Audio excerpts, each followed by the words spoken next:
শিশুদের প্রাথমিক শিক্ষা দেওয়ার পাশাপাশি তাদের জীবনমুখী বিভিন্ন রকম কাজের ট্রেনিং দিচ্ছি, যেন তারা কর্মক্ষম হয়ে ওঠে এবং উপার্জনক্ষম হয়ে ওঠে। আমাদের প্রাথমিক বিদ্যালয় নিয়ে যেটা লক্ষ্য, সেটা হচ্ছে প্রাথমিক বিদ্যালয়ের শিক্ষার্থীরা এখানকার শিক্ষা শেষে তাদের যে জ্ঞানগত প্রাথমিক দক্ষতা, যেটা অর্থাৎ মাতৃভাষায়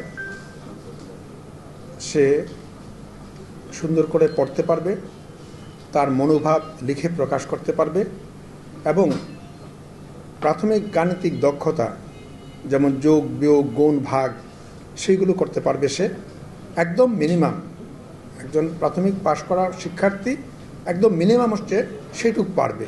সেটা হচ্ছে আমাদের একদম বেসিক টার্গেট প্রাথমিক শিক্ষার ক্ষেত্রে, এবং আমরা সেই লক্ষ্যেই কাজ করছি। কর্মকর্তার সংখ্যার সংকটের একটা প্রসঙ্গ আছে, সেই ক্ষেত্রে আমরা নিয়োগ দিব, কারণ আমাদের অনেক পোস্ট ভ্যাকেন্ট রয়ে গেছে, আমরা নতুন করে নিয়োগ দেব। প্রমোশনের একটা প্রসঙ্গ রয়ে গেছে, আমরা প্রমোশন দেব।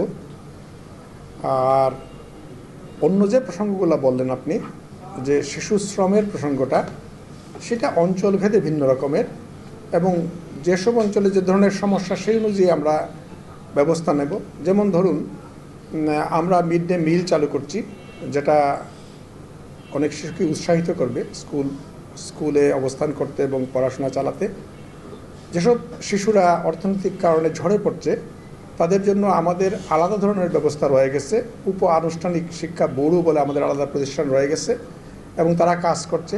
এবং চট্টগ্রাম অঞ্চলেই আমাদের একটা প্রকল্প চলছে, স্কিলফো প্রজেক্ট বলে সেটা, যেখানে আমরা শিশুদের প্রাথমিক শিক্ষা দেওয়ার পাশাপাশি তাদের জীবনমুখী বিভিন্ন রকম কাজের ট্রেনিং দিচ্ছি, যেন তারা কর্মক্ষম হয়ে ওঠে এবং উপার্জনক্ষম হয়ে ওঠে।